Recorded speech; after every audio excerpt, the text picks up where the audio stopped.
I used to sit on a tiny carpet every morning reading picture books to 3-year-olds, knowing I had stolen money that was supposed to pay their teachers, buy their snacks, and keep their daycare open. That is the kind of sentence you never imagine writing about yourself.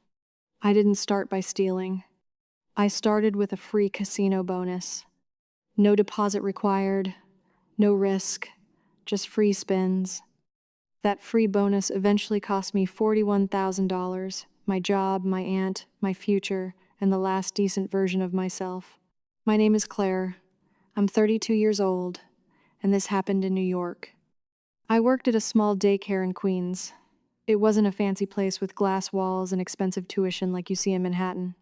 It was a neighborhood daycare above a row of small stores with bright posters on the walls, tiny chairs, plastic bins full of toys, and the smell of crayons, apple juice, and disinfectant.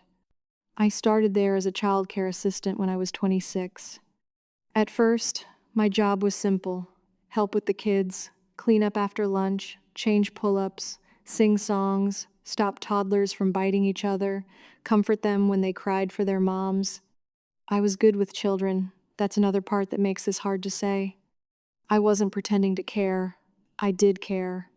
I remembered who hated carrots, who needed their blanket at nap time, who got nervous during thunderstorms, who liked dinosaurs, who called me Miss Claire like I was the most important person in the world. After a few years, the director, Mrs. Alvarez, started giving me office tasks too.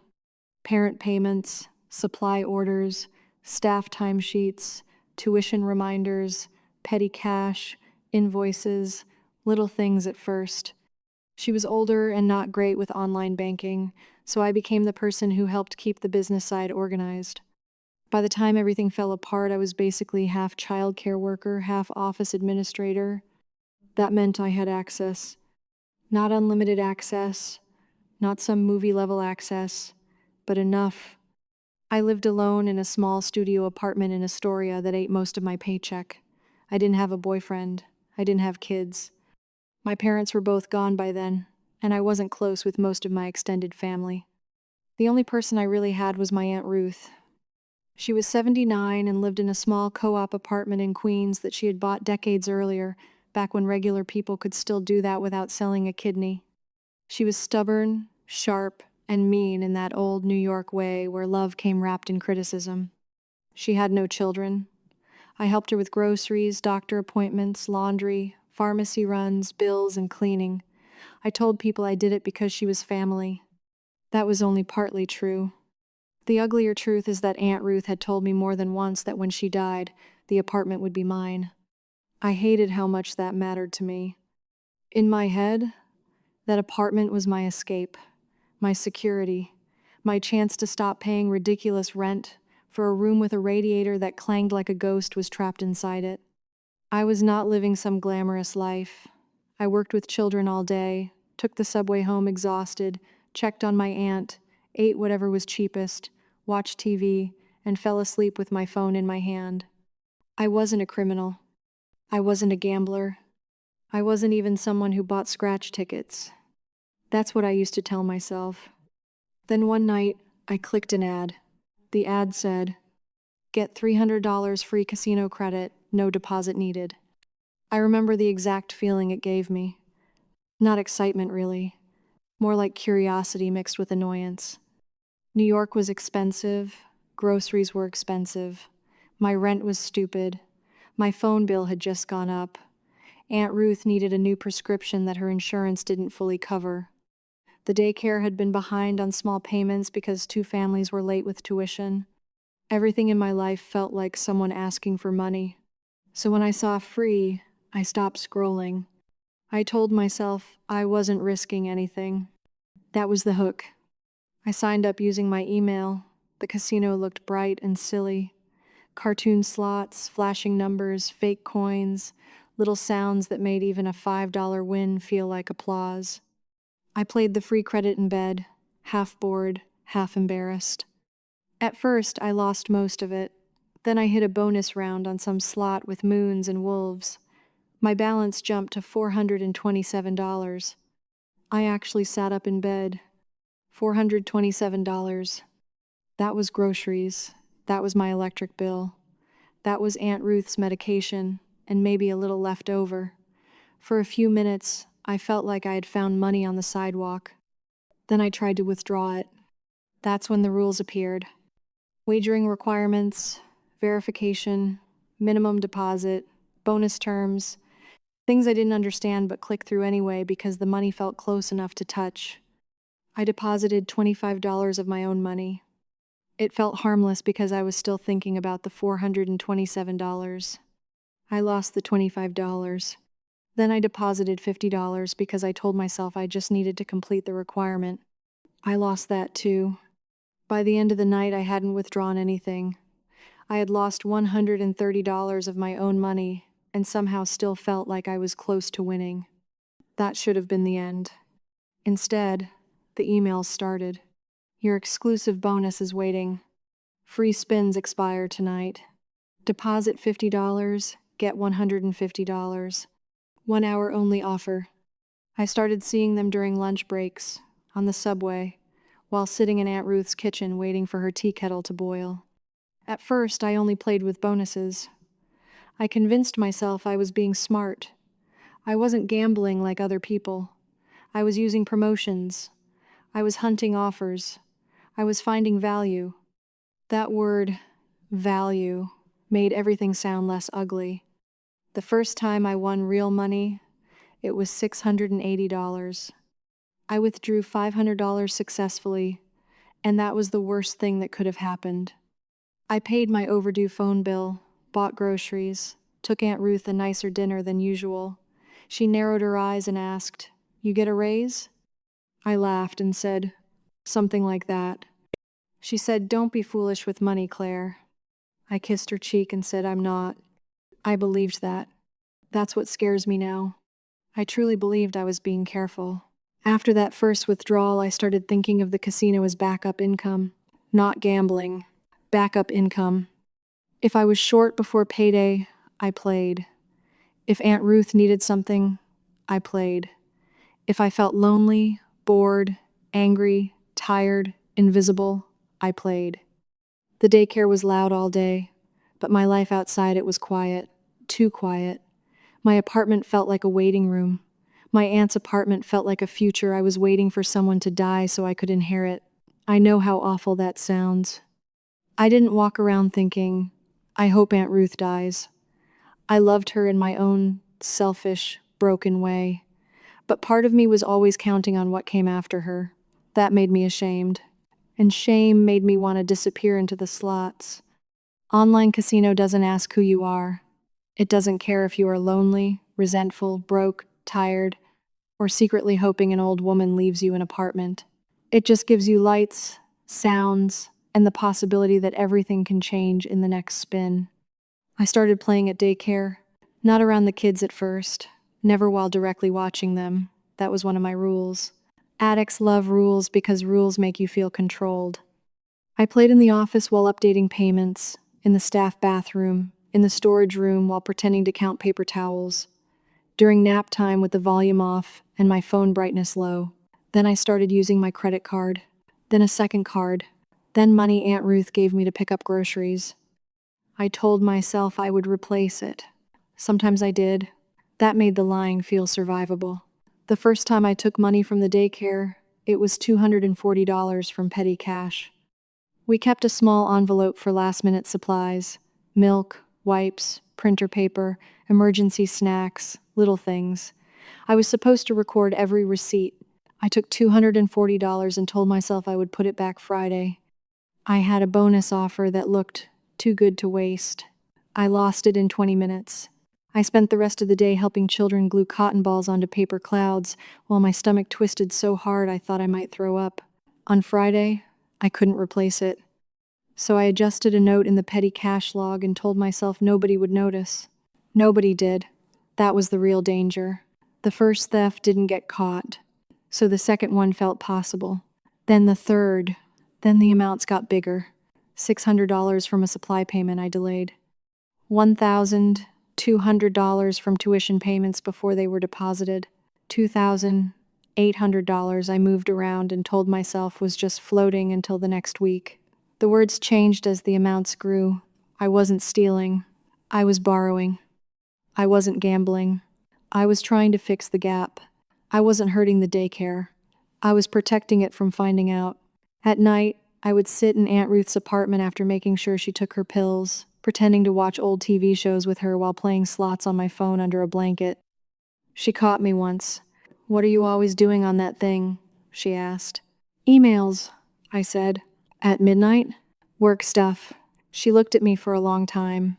Aunt Ruth had sharp eyes, old eyes, the kind that had seen too many people lie badly. "You're not as clever as you think," she said. I snapped at her. "You don't have to be nasty all the time." Her face changed. Just a little. I regret that more than I can explain. Because she wasn't being nasty.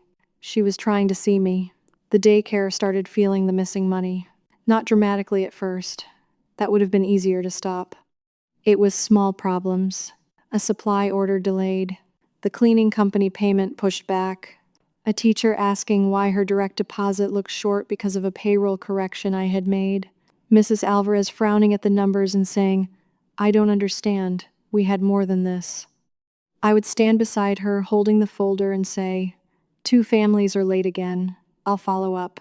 The lie worked because it sounded normal. Daycares always have late payments. Small businesses always juggle bills. Parents always delay tuition. Nothing looked impossible. Until it did. The unexpected twist came from Aunt Ruth. I had taken $900 from her checking account. I told myself I was paying her electric bill and would replace it before she noticed. Then I lost it. Then I took another $500 from the cash she kept hidden in an old cookie tin because she didn't trust banks completely. She noticed that immediately. I blamed the home health aide who came twice a week. I didn't say her name directly. I just said maybe someone had been careless. Maybe Aunt Ruth misplaced it. Maybe we should be more careful who came into the apartment. Aunt Ruth said nothing. 3 days later, she asked me to take her to a lawyer. I thought it was about medical paperwork. It was about her will. She didn't tell me that then. I only found out later that she changed it. The apartment was no longer going to me. At the time, I was too deep in the daycare money to understand that my future had already started disappearing. The final loss happened on a Thursday night. By then, I had created a hole I could no longer mentally organize. Some of it was daycare money. Some of it was credit cards. Some of it was Aunt Ruth's. Some of it was my rent money. I had stopped thinking in categories. Everything was just one big number I needed to fix. The daycare had a summer enrollment deposit account. Parents had paid ahead to hold spots for their children. Some of that money was meant for staffing, insurance, rent, supplies, and payroll over the next several weeks. I'd already taken from it. Then I took more. Then more. The total I had moved and lost from daycare funds was around $23,000 by that point. I remember looking at the spreadsheet and realizing that payroll was due Monday. There was no way to hide it, unless I won. That sentence is the sound of a life ending. Unless I won. That night, I was at Aunt Ruth's apartment. She had gone to bed early. The TV was still on low in the living room. Some old black and white movie played while I sat at her kitchen table with my laptop open and my phone beside me. I had a VIP reload bonus. That phrase makes me sick now. I deposited from the daycare account one more time. $5,000. Lost. Another $5,000. Lost. I was shaking so badly I had to hold the phone with both hands. Then, for a few minutes, the game gave me hope. A bonus round hit. Then another. My balance climbed. $3,000. $8,000. $14,000. $19,600. I almost had enough to cover part of the hole. Not all of it, but enough to breathe. Enough to move money around. Enough to buy time. I hovered over withdraw. I remember that. I saw the button. I could have stopped. But the hole was bigger than $19,600. So I thought, just a little more. Every gambler knows that sentence. Just a little more. I needed $41,000 to make everything whole. That number was in my head like a prayer and a threat. $41,000. I kept playing. The balance dropped to $15,000. Then $11,000. Then $6,000. I started increasing the bet size because panic had taken over. By 3:17 a.m., it was gone. All of it. The daycare money, the bonus, the chance to hide it, the last little lie that tomorrow could still be normal. Gone. I sat in Aunt Ruth's kitchen, staring at the screen, while she slept in the next room. I didn't cry. That came later. At first, I felt strangely calm, like my brain had blown a fuse. The next morning, Mrs. Alvarez texted me before I even got to work. "Can you come in early? Payroll didn't clear." I threw up in the bathroom sink. When I arrived at the daycare, children were hanging backpacks on tiny hooks. Parents were rushing in with coffee cups and apologies. One little boy handed me a drawing he had made of a purple dinosaur. "Miss Claire, this is for you." I took it with hands that barely worked. I had gambled away the money that helped keep his daycare open. That is not a metaphor. That is what I did. Mrs. Alvarez was in the office with the accountant on speakerphone. Bank statements were printed on the desk. Highlighted lines. Transfers. Missing deposits. Notes in red pen. She looked up at me. Her face was pale. "Claire," she said, "please tell me this isn't what I think it is." For 1 second, I tried to lie. My mouth opened. Nothing came out. Then she said, "There is over $40,000 missing." I sat down. The room tilted. She whispered, "From children, from teachers, from this place." I started crying then. Ugly, panicked crying. I said I was sorry. I said I was going to put it back. I said I had a problem. I said I didn't mean for it to get that far. Mrs. Alvarez stood up and stepped back from me. Not dramatically. Just enough distance to tell me that something between us had died. She said, "You need to leave the building." I said, "Are you calling the police?" She closed her eyes. "What choice did you leave me?" Walking out of that daycare was worse than I thought it would be. The children didn't know. That made it worse. One little girl waved at me and said, "Bye, Miss Claire." I waved back like I was still someone safe. 2 days later, Aunt Ruth found out. Not from me. One of the daycare parents knew my cousin, and the story spread faster than I could control it. I went to Ruth's apartment because I didn't know where else to go. She was sitting in her chair by the window, dressed like she had been expecting me. I tried to explain. Free bonus, online casino, debt, panic, the daycare money, the way it got out of control. She listened without interrupting. Then she said, "Did you take my money too?" I lied. Even then, even with everything exposed. I said, "No." She reached into the side table and pulled out a small notebook. Aunt Ruth had written down every missing dollar from the cookie tin, every strange bank withdrawal, every bill I said I had paid late. She knew. She had known for weeks. Then she said the sentence that finished me. "You weren't taking care of me. You were taking care of your inheritance." I couldn't breathe. I said, "Aunt Ruth, please." She shook her head. "I changed the will. There are moments when consequences arrive all at once, and your body cannot hold them. That was mine. No job, no money, no apartment in the future, no trust, police investigation, and an old woman I had half loved, half used, finally seeing exactly who I had become. I did not go to prison. Some people think that means I got away with it. I didn't. I was charged. I had to stand in court while words like theft and fraud were said out loud beside my name. I was ordered to pay restitution. I received probation, mandatory counseling, community service, and a record that follows me into every job application. The daycare survived, but barely. Mrs. Alvarez had to take out a loan. Parents were furious. 2 staff members left because payroll was delayed. For months, every article of trust in that place had my fingerprints on it. I wrote apology letters. Most were not answered. I don't blame anyone. What do you say to the woman who gambled away money from a daycare? Aunt Ruth is still alive. She no longer lets me manage anything. A neighbor helps her with groceries now. My cousin handles her bills. I visit sometimes, but only when she allows it. She keeps her purse beside her chair when I'm there. That hurts. It should. She did not give the apartment back to me in her will. I don't know who it goes to now. Maybe my cousin, maybe a charity, maybe nobody I know. For a long time, I was angry about that. That shows you how sick I still was. I had stolen from her, lied about her aid, used her loneliness, gambled away my future, and still felt wounded that she took away the reward I had been waiting for.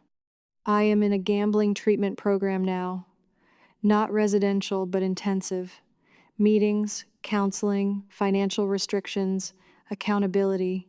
My bank accounts are monitored. I don't have credit cards. I use a basic phone most days because smartphones still scare me. The first time I said I stole from a daycare because of online slots, the room went quiet. Not judgmental quiet, recognition quiet. The kind of quiet from people who know that addiction can drag you so far past your own morals that you don't even see the line until it is behind you. I used to think gambling addiction looked like men in casinos, sports bets, poker tables, smoky rooms, desperate faces under neon lights. Mine looked like a woman in scrubs with paint on her sleeve from toddler art projects. Mine looked like smiling at parents while hiding bank alerts. Mine looked like reading bedtime stories to children after losing the money that helped pay the people caring for them. Mine started with an email that said free. That word still makes me angry. Not because the casino forced me. It didn't. I clicked. I deposited. I lied. I stole. Those choices were mine. But I understand now that the free bonus was not a gift. It was bait. It was the first little door into a room designed to keep me there until I had nothing left to bring. The worst part is not the $41,000. It is the memory of who I was before I became someone capable of losing it. I was tired, lonely, resentful, greedy in ways I didn't want to name. I wanted money without waiting, security without honesty, an apartment without admitting I was waiting for an old woman to die. The casino did not create all that darkness. It found it, then it fed it.